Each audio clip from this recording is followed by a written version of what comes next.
সে তসলিমা নাসরিনের লেগে মায়া দেখায়, তার কাছে তসলিমা নাসরিনের প্রতি দরদ, উলামায়ে কেরামের প্রতি বিদ্বেষ।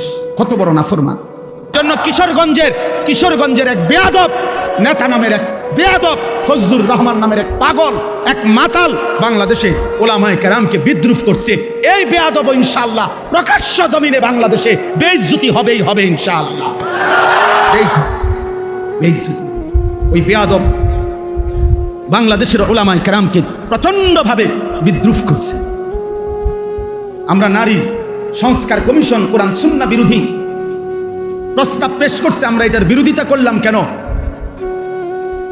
তার গাও ঝুলছে। হেফাজতে ইসলাম এখনো আছে, এদেশের লক্ষ লক্ষ উলামায়ে কেরাম কলিজার খুন দেবে প্রয়োজনে, কিন্তু আল্লাহর জমিনে, বাংলার জমিনে কোরআন সুন্নাহ বিরোধী নাস্তিকদের দোষর কোনো আইন বাংলাদেশে বাস্তবায়ন হবে না ইনশাআল্লাহ।